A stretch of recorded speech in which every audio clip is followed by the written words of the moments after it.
அனைவருக்கும் இனிய மாலை வணக்கம். உங்கள் அனைவர் மீதும் ஏக இறைவனின் சாந்தியும் சமாதானமும் என்றென்று நின்று நிலவட்டமாக. இந்த கேலக்ஸி நிறுவனத்தினுடைய 4வது ஆண்டு முடிந்து 5வது ஆண்டு தொடக்க விழாவும், விண்மீன் நூலினுடைய மின் நூலினுடைய 2ஆம் ஆண்டு துவக்க விழாவும் ஒட்டி நடக்கக்கூடிய இந்த விழாவிலே பங்கேற்பதில் மிக்க மகிழ்ச்சி அடைகின்றேன். இங்கு வருகை இருந்திருக்கக்கூடிய மதிப்பிற்கும் மரியாதைக்கும் உரிய ஐயா ஜின்னா ஷரஃபுதீன் அவர்களுக்கும், டாக்டர் ஐயா அவர்களுக்கும், சகோதரி எசிலா ரியாஸ் அவர்களுக்கும், இன்னும் ஏனைய எழுத்தாளர்கள், எழுத்தாளர்கள், வாசகர் வட்டங்கள், மேலும் இந்த கேலக்சியினுடைய நிறுவனத்தினுடைய தூணாக விளங்கக்கூடிய அப்போ பாலாஜி பாஸ்கரன் அவர்களுக்கும், என் நண்பர்களுக்கும் முதற்க வணக்கத்தை தெரிவித்துக் கொள்கின்றேன். இந்த கேலக்சி நிறுவனம் தொடங்கி 5 ஆண்டுகள் ஓடிவிட்டது என்பதை நினைக்கும் பொழுது மிகவும் ஒரு ஆச்சரியமாக இருக்கிறது. இவ்வளவு சீக்கிரமாக இந்த காலம் உருண்டோடி விட்டது என்று.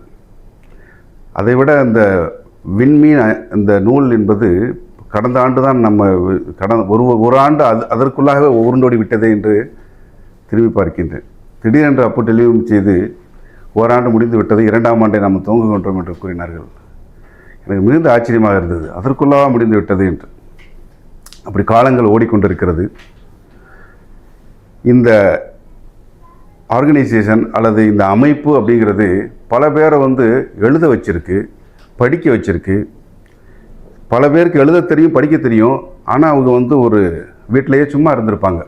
காரணம் ஒரு மடிமை அல்லது ஒரு சோம்பேறித்தனம். எல்லோருக்குள்ளும் ஒவ்வொரு தனியான தனித்தனி திறமைகள் இருக்கத்தான் செய்கிறது. அந்த திறமைகளை வெளிக்கொண்டு வருவதற்கு ஒரு மிகப்பெரிய தளமாக இது அமைந்திருக்கிறது என்றுதான் நினைக்கிறோம். உதாரணம், நான் என்னையே சொல்லலாம். சமீப காலத்தில் எனக்கு வியாபாரத்தில் உங்களுக்கு தெரியும் பிரச்சனைகள் இருக்கும். அப்படிப்பட்ட பிரச்சனைகள் என்னுடன் கூட பயணிக்கக்கூடிய ஒரு சில நண்பர்களுக்கு மட்டுமே தெரியும். சமீப காலத்தில் என்னை பாலாஜி அப்போ ரொம்ப அழுத்தினாங்க. நீங்கள் இந்த கதை பேசுகிற வாங்கலை நீங்கள் பேசணும் அப்படின்ட்டு. எப்போவுமே இவ்வளவு ப்ரெஷர் அவர் கொடுக்கவே மாட்டார். பல காலமாக ஓடிக்கிட்டு இருக்கு. எப்போதாவது நான் பார்வையாளராக வருவேன், போவேன். ஆனால் இப்போ ரொம்ப கம்பல் பண்ணாங்க.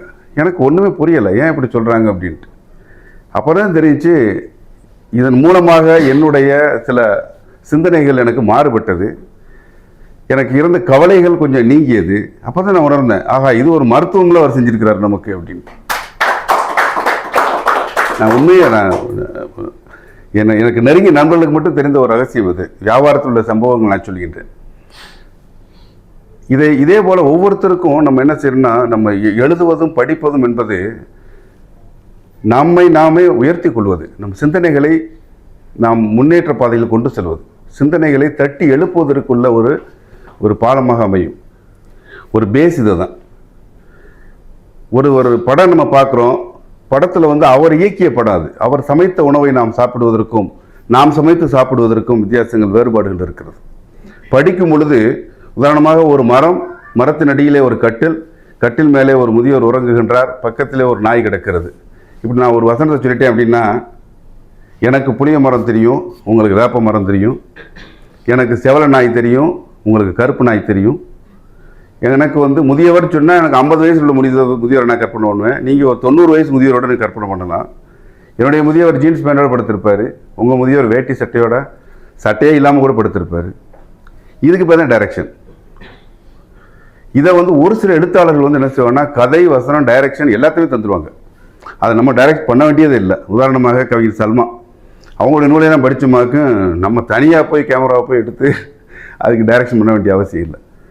ஆக நமக்கு நம்முடைய சிந்தனைகளை தட்டி எழுப்புவது கதை, நாவல்கள் தான், இந்த எழுத்துகள் தான். எழுத்துக்களை நான் படிக்கும் பொழுது நாமே உருவாக்கி கொள்கின்றோம் கதைகளை. நாமவே அந்த பாத்திரங்களை வடித்துக் கொள்கிறோம். சகோதரி ஜெசிலா அப்போ சொன்னாங்க, கண்ணீர் துளியே என் கையில் விழுந்தது அப்படின்ட்டு. இப்போ அந்தளவுக்கு அதுக்குள்ளே நம்ம பயணப்படுறோம். அப்படி பயணப்படும் பொழுது நம்மளுடைய துன்பங்கள்லாம் கொஞ்சம் நேரத்துக்கு மாற்றி வச்சுக்கிறோம். மாற்றி வைக்கும் பொழுது மருத்துவ உலகில் அந்த மருத்துவர் இருக்கிறாரு, நமக்கு வேண்டிய மருந்துகளை வந்து நம்முடைய ஹார்மோன் சுரக்கும் மூலமாக அது நோய்க்கு மருந்தும் அது உருவாக்கி கொள்கிறது அப்படிங்கிறத அறிவியல் அது ஆன்மீகமும் கூறுகிறது.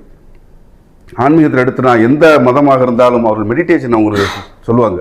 மெடிடேஷன் செய்யும்பொழுது என்ன ஆகுது, உங்களை அறியாமலே ஒரு எனர்ஜி உங்களுக்கு உருவாகுது, அது உங்களுக்கு மருந்தாக மாறிவிடுகிறது அப்படிம்பாங்க. அதே போல் தான் இது சற்று நேரம் நம்ம ஒதுக்கி வச்சுக்கிறோம் எல்லாத்தையும், நம்முடைய கவலைகள், நம்முடைய துன்பங்கள், நம்முடைய துயரங்கள், நம்முடைய எல்லா விஷயத்தையும் ஒதுக்கி வச்சுட்டு நம்ம வேற ஒரு உலகத்தில் நம்ம பயணிக்கிறோம். பயணிக்கும் பொழுது நம்மை அறியாமலே நமக்கு உண்டான ஒரு ரசவாதம் நம்முடைய உடம்பில் உருவாகிறது. நம் மூளை வந்து வேகமாக செயல்படுகிறது. நம்ம ஒரு வேற்று உலகத்தில் இருக்கின்றோம்.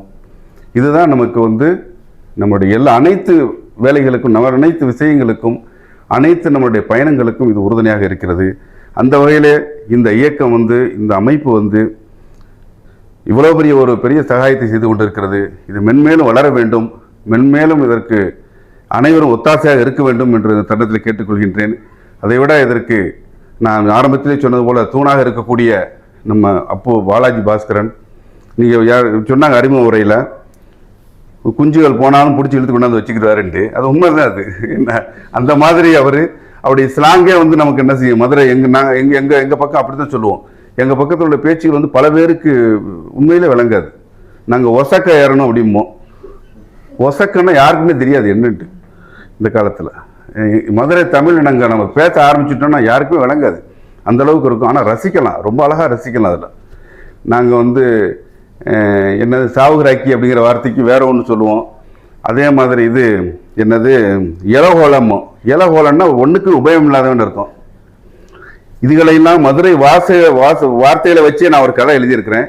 அதுவும் கூடிய சீக்கிரம் இன்ஷா அல்லாஹ் இந்த கேலக்ஸி பதிப்பத்தின் மூலமாக வெளி செய்யணும். என்னை வரவழைத்தது கௌரவப்படுத்தியதற்கும் மற்றும் இந்த அமைப்பு மென்மேலும் வாழ்வாங்க செயல்படுவதற்கும் எல்லா வல்ல இறைவனை வேண்டி விரும்பி பிரார்த்தித்தவனாக விடைபெறுகிறேன். நன்றி, வணக்கம்.